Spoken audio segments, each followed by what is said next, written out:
My name is Mark Cormier. I am a senior manager in product management at ProQuest.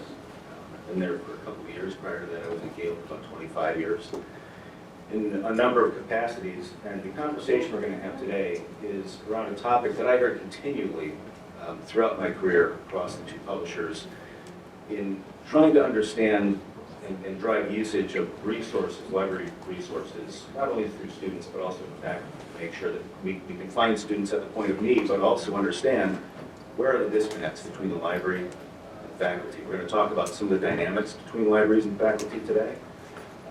First, I'd like to introduce, well, if you wouldn't mind introducing yourselves. We have a panel that's, and just to be clear, a couple of are on our advisory board for ProQuest that I manage. So if you wouldn't mind, Carrie, why don't you kick this off? Sure. Good morning. So I'm Carrie Cruz, and I'm currently a teaching and learning librarian at the University of California, Riverside. But I'm primarily here, and I function on the advisory board to represent community colleges. And so I was actually the director of Temple College Libraries up until July. Good morning. My name is Rachel Scott, and I'm the Associate Dean for Information Assets at Illinois State University's Milner Library.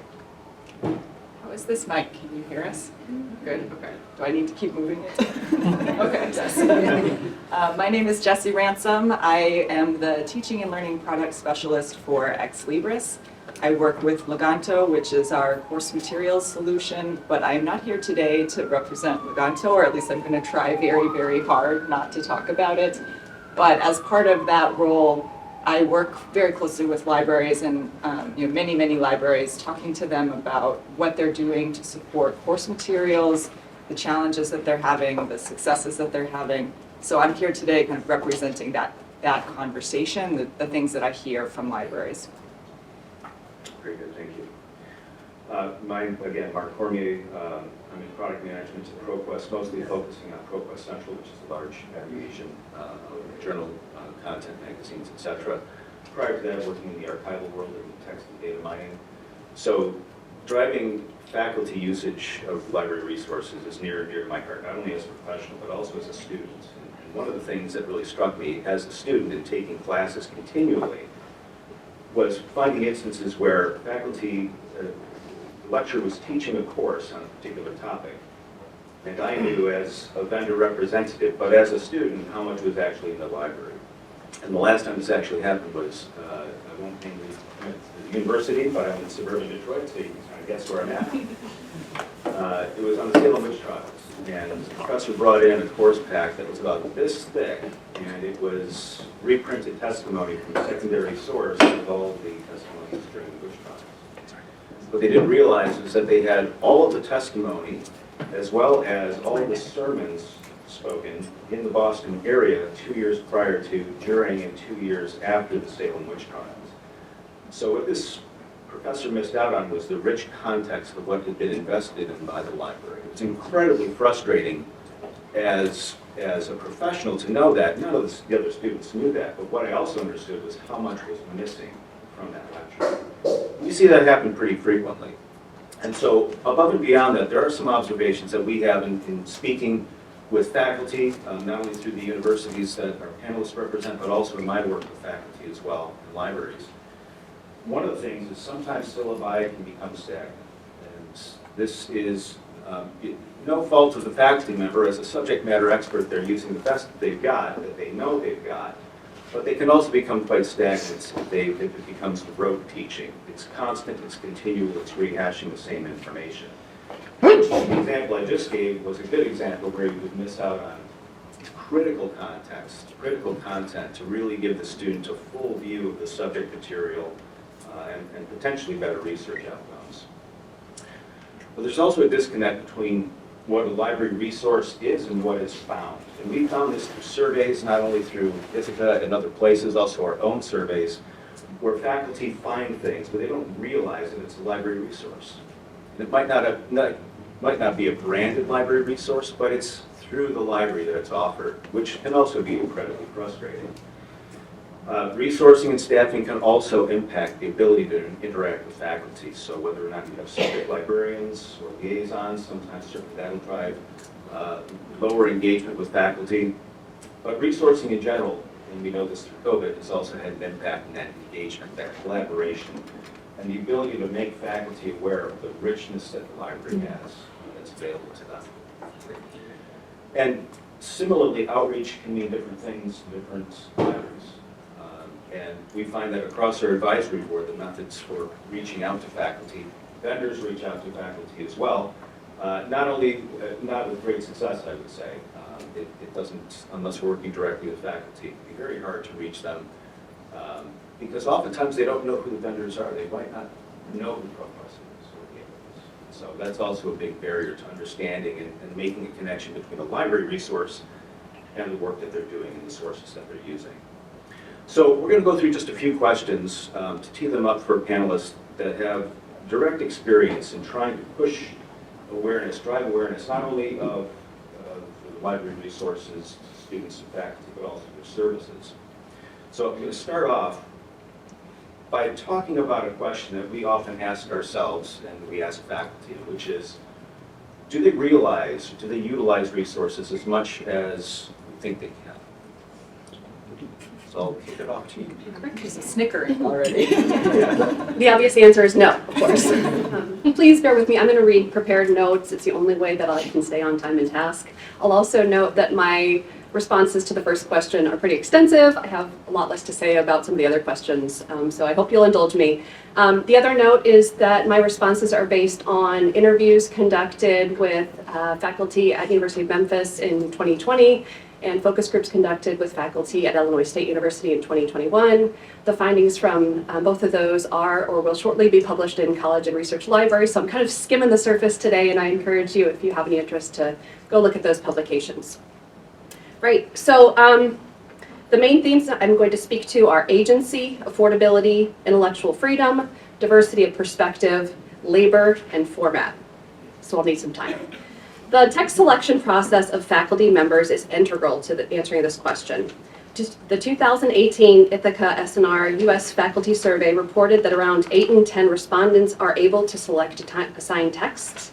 At Illinois State, this varies considerably from one department and even one course to the next, with some texts selected by committees and some texts designated to span across courses in a sequence. To state the obvious, the ability to integrate library resources into the curriculum depends on the capacity to select text for one's own course. Textbook affordability is increasingly an important consideration in text adoption. Affordability seems to resonate more than open educational resources, or OER, at Illinois State, and we promote integrating library resources into courses as an option that lowers student textbook costs. This is typically very well received, and several faculty members have adopted new or added supplemental texts that are available through the library. During focus groups, however, some faculty members reiterated the importance of their own autonomy, intellectual freedom, and quality over affordability in selecting texts. This highlights one of the challenges that librarians might encounter when promoting the integration of library resources into the curriculum. Unfortunately, we even had a faculty member complain of interference when a library employee offered to add a URL of an ebook that the faculty member had selected and assigned in their text into the LMS. So this is not the norm. I repeat, it happened once, but it highlights the intensity of feeling with which some faculty hold their autonomy and intellectual freedom. More commonly, faculty are embracing a shift from traditional textbooks as a means to include more and diverse perspectives. A music professor summed up this trend nicely by saying, quote, "Textbooks are expensive, one size fits all, conservative, more about content than critical thinking, and you can't change them," end quote. Several faculty indicated that they use a variety of articles and shorter text to help ensure a multiplicity of voices and perspectives. One of the bigger challenges is intellectual freedom one of the bigger challenges is the intellectual labor in creating or significantly revising a course. So courses remain static for reasons. The time to develop a course and all assignments, quizzes, tests, and research projects is considerable, and this is especially true for instructors and faculty in more precarious positions. And this is another trend in higher ed we have to contend with. One pre-tenure faculty member spoke to the struggle of balancing issues of text quality and affordability with their own labor. She had identified a text that would truly benefit students, but would also require that she rewrite her course. She felt terribly conflicted, but put off the change until after tenure. Another consideration is format preference. Librarians' hands are tied if a faculty member assigns a text with an access code or other single user format. Also, we encountered that faculty with strong print or physical preference have had to come to terms with this during the recent turn to online learning. A literacy expert who participated in our focus groups made a strong case for reading comprehension benefits when reading from print versus screen. She conceded, though, that something is better than nothing, and we are often choosing from less than ideal solutions. So these are some of the many factors that I think are playing into faculty assignment of library resources, or not. So again, I just kind of want to restate that I come from the community college sphere, and so that really is kind of what I'm speaking to here. And also just in all honesty, I started my career actually as a community college instructor, and so that kind of faculty perspective is something that's always been very useful to me as a librarian. So there are a couple of different things that I encountered myself when I was teaching, and I think one of the primary ones really is convenience and effort. And I do want to be fair to faculty because I think when you're wearing your librarian hat, you're really representing that perspective, and sometimes the frustration that we deal with when trying to get faculty to engage with library resources kind of takes over that perspective, and they really are juggling as many responsibilities as we are. In the community college sphere, for example, the 8-week instructional model has become really popular. And so it's very difficult for me to be upset with faculty if they're not looking at the new databases that I've tried so hard to have for them when they're trying to convert a semester-long class to an 8-week class model, right? So I always try to kind of keep that in mind. And so convenience and effort, really what is easier? You know, just opening Google or YouTube and looking for your materials there, or engaging with the new library database. And in particular, we really dealt with, we implemented a new library management system shortly after I took over. And from the librarian's perspective, the new discovery layer is a really great way to search, but the faculty were used to the search that we had had for pretty much 10 plus to 20 years because it had been there for a long time. And so again, I try to keep that perspective in mind. And I think the other reason that faculty often don't engage is just awareness. So a lack of awareness about what we really have to offer. And I was guilty of that when I was teaching as well. I didn't engage with the library despite being in a humanities field. And so I understand that completely, but also kind of a lack of awareness of, sorry, I completely lost my train of thought. So a lack of awareness of what's available in their field, and also just a lack of awareness of what's available in digital resources, for example. I often ask my students when I'm teaching, because that's what I do primarily, what they think of in the library, and everybody always says books, of course, right? And so just the idea that we have platforms that have content that they need, familiar content, but that have a wide range of functionality. Again, as a librarian, I love that because I want to show you how to do this or that. But for faculty, that's an extra step to become acquainted with the platform and then to become acquainted with all of the things that it offers to you as well. And I do feel that faculty will often stick with what they're used to, and that, in my experience, is often what they learned with when they had their terminal degree, unless they're actually pursuing research. And so they tend to kind of default to what they're comfortable with and often might not ask if there's anything new or different in their particular area. Now, I do have an example of that lack of awareness with functionality that I wanted to give, and I'll kind of speak to this again a little bit later on. But we actually had a particular type of streaming video that was very popular with our nursing department, and it really wasn't on my radar because it did have usage statistics, which is kind of that first layer of, okay, do I need to look at this? Is this being used? And it really wasn't until I was teaching with them more that I'd become aware of the fact that the platform that they were using, the content was necessary, but the platform was really outdated. And it actually didn't have any functionality. And so it was kind of through the instruction that I was able to become aware of the fact that we really did need to address it. And once I was able to get it through a new platform, we actually had a lot of additional functionality. The ability, for example, to kind of pull out clips that could be embedded into the learning management system for the faculty. And so we had stats, but they were down, and some faculty had actually dropped using that resource because the videos weren't being updated and the platform was just so very outdated. Although some faculty stuck with it because it was familiar and they really liked the content. So being able to update that to a new platform and kind of through the relationships that I had with them, we were able to get updated videos with updated functionality, which was really popular. And so that was kind of a success there. I did just have one last point because I think this is something we sometimes don't think about. I think another reason that sometimes faculty don't engage with resources is not because they don't want to, but it's because the content has changed format, if you will.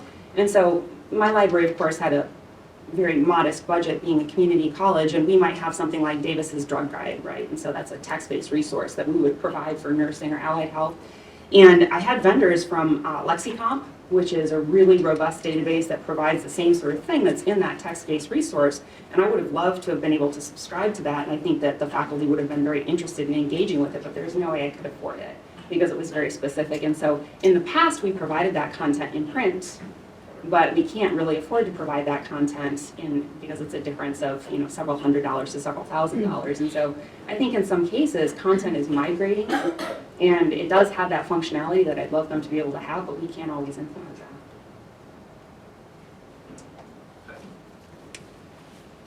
that. All right. So again, I will just say no is the answer to this. I do actually have a couple of slides. If you could go to the next one.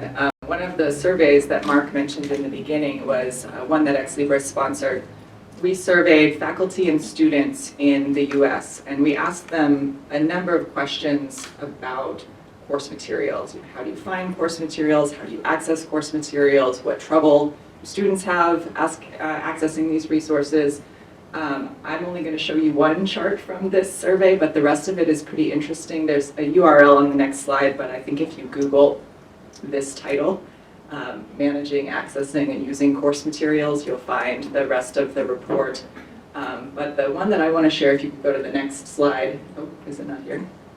It's missing. I'll tell you what it says. That's okay. I have it memorized because I've used it so many times. But the question is to faculty, something like, how do you find new materials for your course?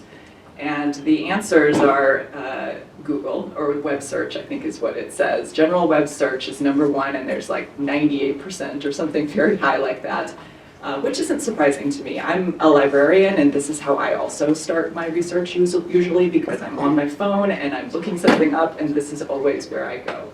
So that's not surprising to me. The second one is recommendations. No. Okay, I can't remember this. Recommendations from my peers is on there. Exploring my own research interests is on there. Specific databases and collections is on there. I'm sort of roughly going in order. And then I think number 6 on the slide is my library, searching my library. And we actually, we were looking at this together, and we had a pretty interesting discussion about that, because this gets to, do faculty know that they're using the library? They said that they're exploring their own research interests, which probably uses the library collection. They said that they're in discipline-specific databases. That's what it says, and so they're using the library collection here. But when they're asked, "Do you use your library collection?" the number was like 40% or something like that. So it's a much lower number. So getting at this awareness issue. And I think from here there is also generally a pretty big disconnect. We know that faculty are using library resources. We know they're using them in research, because when you take something away, you hear about it. So absolutely they are using library resources, but the connection between using those resources in your own research and using them in your course becomes more difficult. It's difficult to use library resources in the classroom. There's a lot of challenges with access, making sure that students have enough access. Even getting those resources into the course is very challenging for faculty. I have seen out in the wild a 45-minute presentation on creating a permalink to library resources. This is not something that most faculty members are going to sit down and say, boy, I can't wait to watch this so I can use these resources in my course. So, definitely the answer is no here, but also, there are reasons for that. Not just the ones that have been talked about, but also it's just hard. There's a lot of extra steps involved in working with the library and using those resources.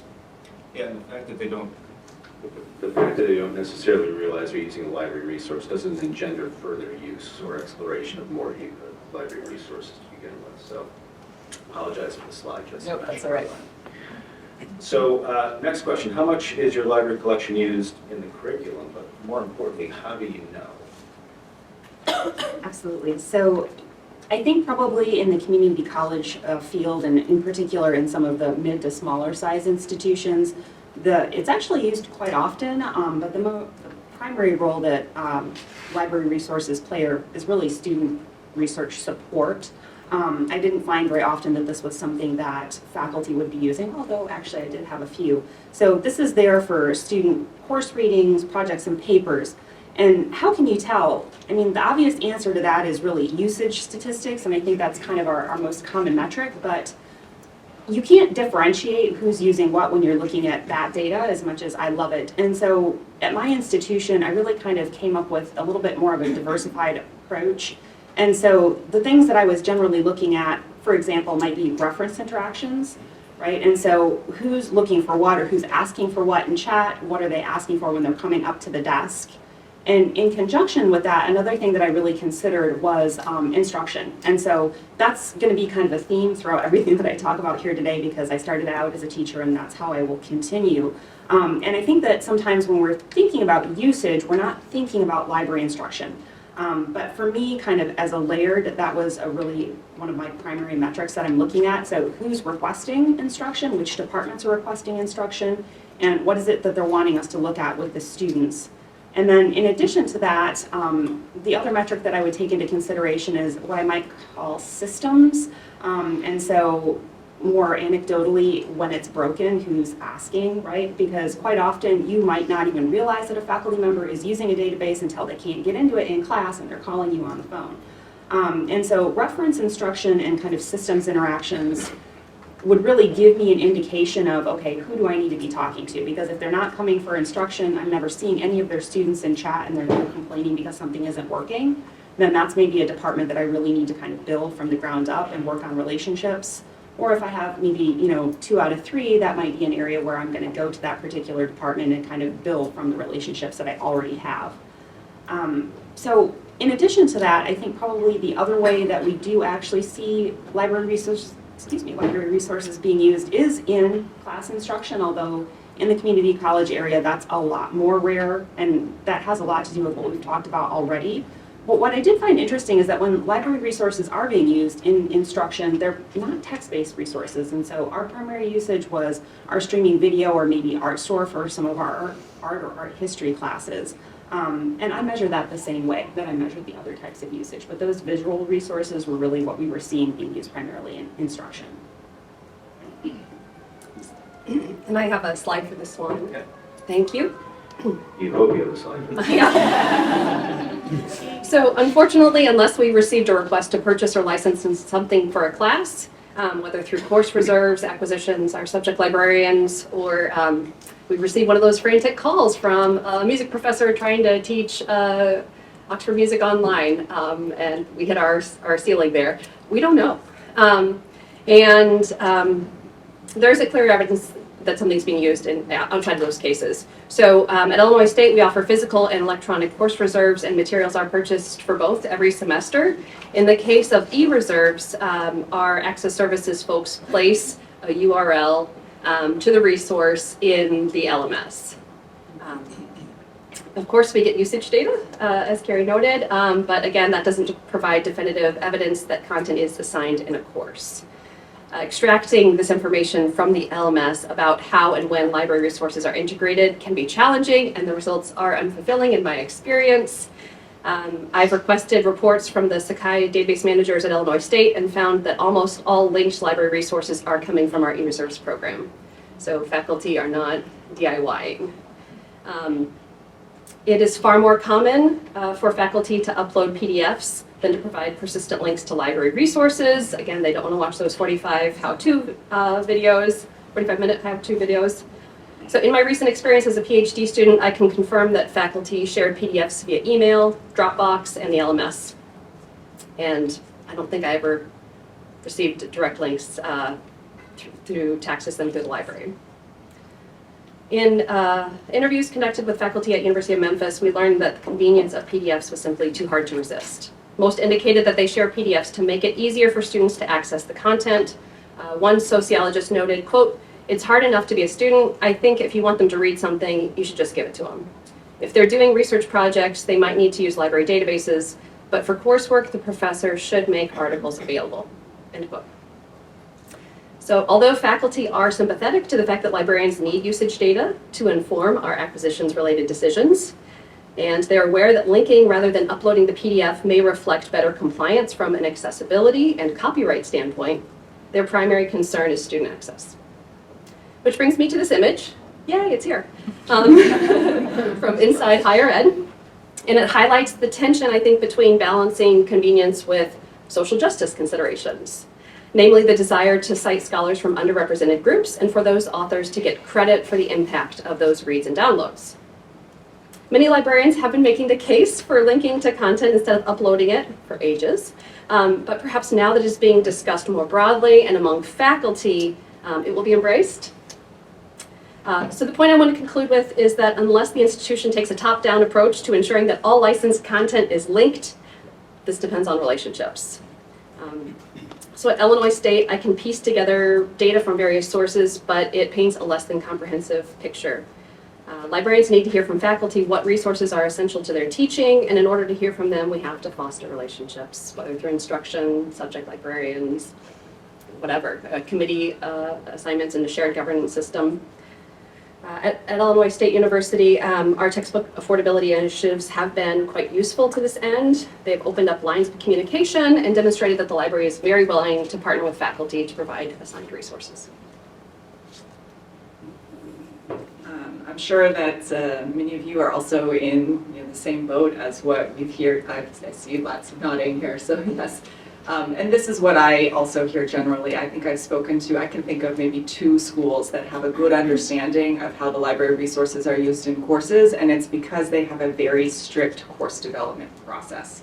So everything is sort of created in a uniform way. Otherwise, most schools are relying, most librarians are relying on this anecdotal evidence. And this is especially challenging as colleges and universities become more data-driven.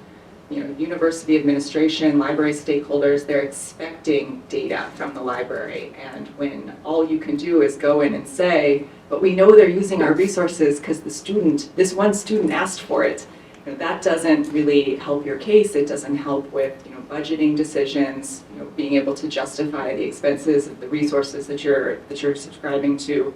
So definitely this lack of data is a big challenge that libraries are facing now, and I think will have ramifications down the line. Okay, I think we have time for one more question. It's a 2-part question, though.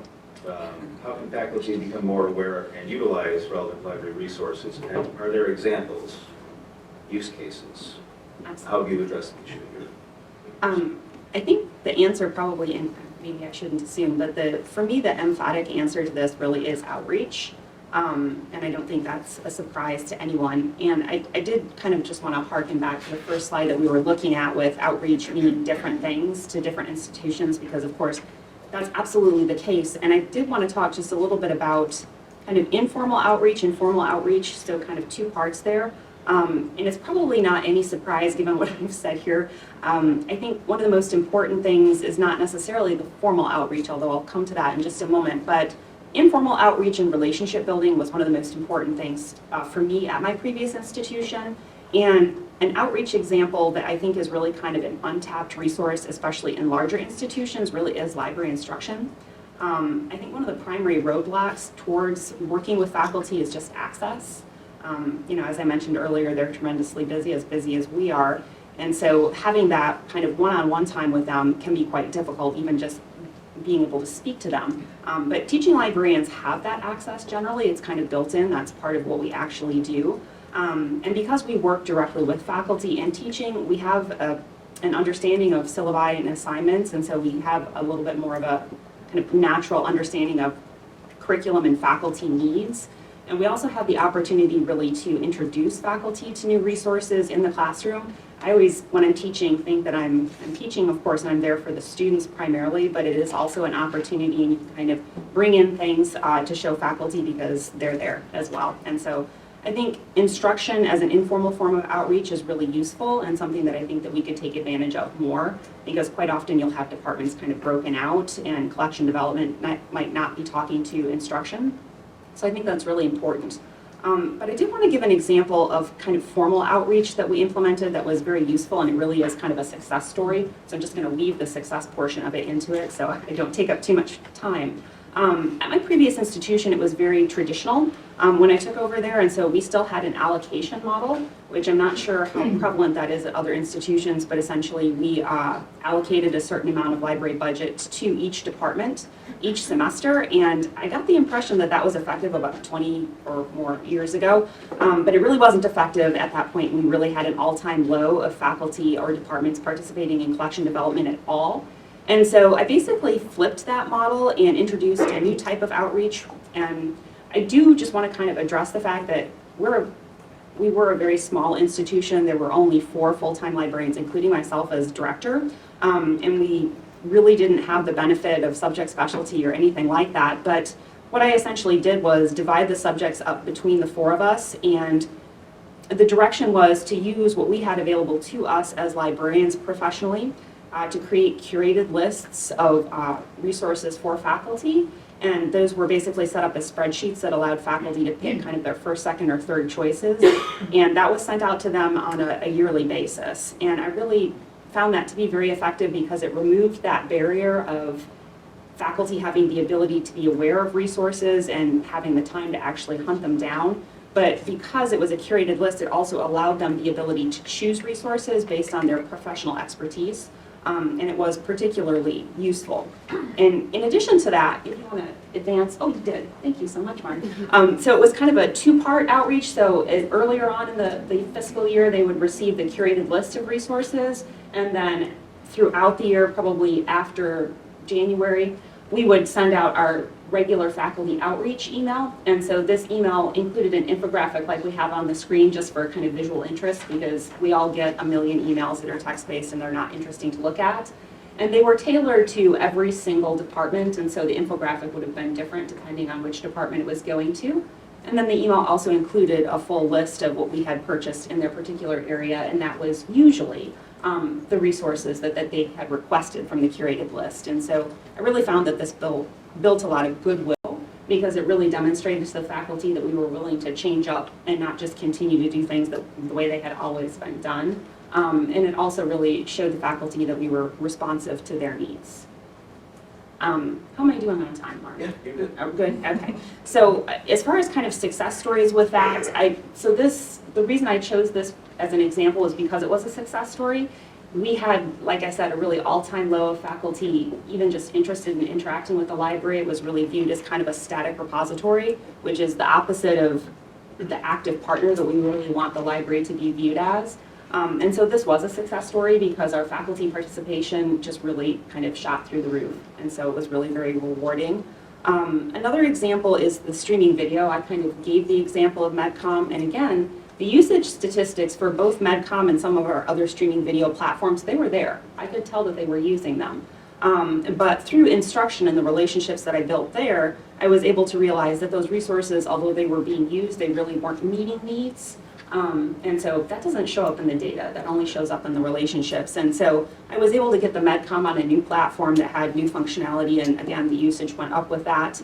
But I was also able to acquire several streaming video platforms. We had, I won't use any names here, but we had the same streaming video platform forever. And again, it had a lot of usage statistics, but it really wasn't meeting needs. For example, the English department wants popular videos, some of the humanities areas wants documentaries. And so being able to implement those new streaming video platforms really made a huge difference, and especially because it happened right before COVID, and so the timing was just really great. And I think I just want to kind of wrap up with, again, that informal outreach combined with the formal outreach. A couple of other success stories. For example, the library was invited to participate in some course development. And so we had a new Mexican American literature class that was being developed, and that one was particularly rewarding to me because throughout the course development process, the library had all of the resources that they needed. And it gave me the opportunity to make them aware of the fact that we didn't actually need anything new. It was there. It was in the collection, right? Or, for example, we happened to have some new theater classes in development, and through the relationships and the understanding that the library was responsive to faculty needs, they felt comfortable with requesting new theater databases, and we were able to implement those as well. And so those were just a few examples. Thank you. Thank you. So we rely very heavily on subject librarians at Illinois State University. We have about 70 full-time employees. And so we do have librarians with subject expertise who can make those connections to teaching faculty and really figure out what they want and need to engage their students. I think we talked previously about how the expectations that faculty members have are often shaped by their the institution where they receive their terminal degree. And so we do have folks coming from R1s expecting everything. And we don't have that. So we have to have conversations with folks about what we do have and where we might want to focus our energies moving forward. And one way that we do that is via our collection enhancement grants, which are funded by our dean, and they allow subject librarians to reach out to their faculty to say, what do you need to do your job? And so we have been able to fund various resources through those. Sometimes it will be just a large variety of books, but sometimes it will be, you know, a one-time purchase of a digital collection. So we also have library personnel involved in digitization, collection development, and scholarly communication, contributing to a semesterly newsletter, which may be on the screen. Brilliant. And then this is then distributed by the subject librarians. With a kind of an extension to, you know, have a conversation about what faculty in the area would like to see next, because we do have a pretty robust digitization program and some great resources. We have found that folks in fine arts especially have been responsive to getting some content digitized and made available. And during COVID, it took all sorts of different directions, and faculty really responded well to having something in special collections digitized and made available for their class and instruction. Let's see. Our affordability and OER team crafts language that subject librarians send out. This message is sent out right ahead of the textbook selection deadline and offers support and encouragement to integrate affordable and open resources into courses and communicate transparently with students about assigned materials. We specifically advocate for adding textbook cost information to our course finder system, so that students have that information on the front end and they can seek out courses that use free or low-cost texts.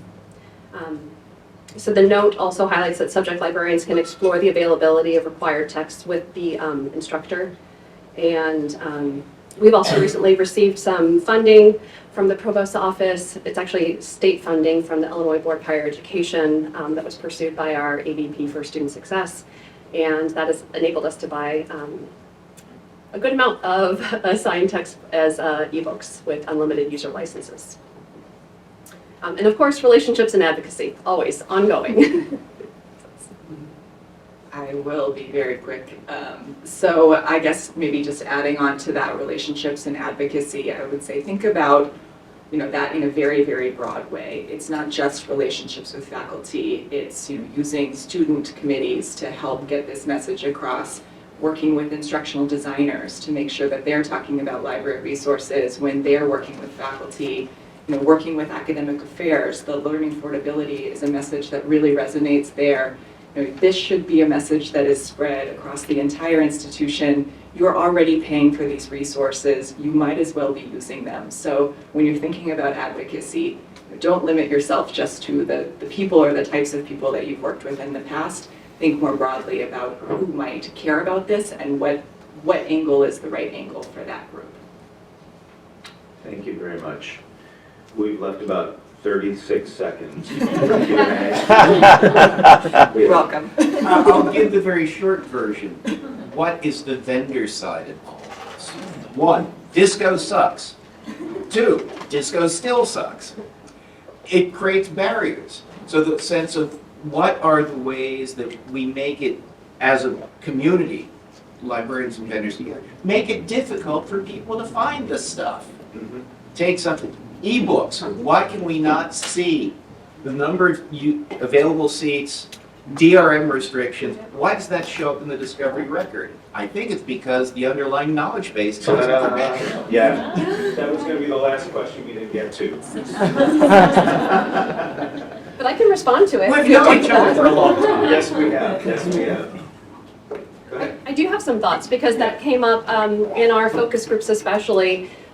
Faculty want to be able to use licensed content in real time, so synchronous course meetings. And to do that, we need to have unlimited user license or very open license that facilitates that. And that information has to be available such that people can see it, so that they don't have these panicked phone calls, as everyone's trying to get in and everyone loses access, or, folks can't. So we also had concerns from faculty about using linking to resources in their syllabus, and then it disappeared on them. So vendors have hopefully more stable and better resources, and that's not as much of an issue, but linking to YouTube was the example that frequently came up. These things disappear. So vendors can add support by, supporting requested authentication methods, making it easy to generate persistent linking. Faculty participants also noted challenges in creating these persistent links, and they're not going to invest 45 minutes of their time. So if the library can provide a service for that, or the vendor should please make an easy tool to create the persistent URL, that's quite helpful. And tell us about downtime. Please minimize this during academic calendars. Tell us when a trial is set up on our campus so that we can follow up. And be willing to have somewhat awkward conversations about affordability. Community colleges aren't the only colleges that are experiencing really tight budgets. And vendors want to sell something, we want to buy something to provide it to our users. So flexibility in pricing and options and transparency about pricing and uplifts is crucial. And I can speak to that a little bit as well. So I think it's a really interesting question. What can we really do? And I think there's so many probably anecdotal examples. I happen to be at the University of California right now. We have Primo, which is a different LMS than what I had at Temple College. But you can't limit for just books. So I was a WMS school previously, and you can format type when you do a search. You can format for book, and then you can split it out for ebook and book. In Primo, you can look at book chapters, which is useful. But when you have conversations with vendors, it kind of harkens back to when I was at the University of Texas. They were setting up kind of a homegrown platform for the visual images there, and there was a lot of back and forth between the IT department that was setting it up and the art historians and those of us in the library trying to get it set up, because the metadata needed to come in a very particular order, because that's how an art historian expects it to be seen. And the IT department was like, what does it matter? If title or artist comes first or date is down here, what does it matter? And there was so much back and forth. It's very simple little things like that that make a huge difference. And you spend so much time having conversations. Ours actually does. We have at UCR, you can see the licensing, you can see the DRM, you can see how many users. But I explained to them just the idea that an ebook has users, that it isn't just all unlimited, is news to a lot of people. And so one thing that I think vendors can do, because you need to have kind of a two-pronged approach, it's coming from the library, but this is the same as instruction. You need to hear it from more than one source. And so faculty need to be talking to vendors. When I was teaching, I had textbook vendors basically like haunting me constantly. And so you have that conversation, but I never heard from a vendor that had anything to do with digital content or databases. And so if they were hearing it from the vendors on their side, that has nothing to do with the library, and then they hear the same thing from us, then hopefully at some point they'll understand just some of these things where we need to get them to that same place, so that when something doesn't work and it isn't easy or convenient, they understand that in some cases that's just not possible, and this is where we're at. So I hear the crowds outside. It's about 1:15. So I think we'll wrap here. If you have any other questions, this slide deck will be available. Contact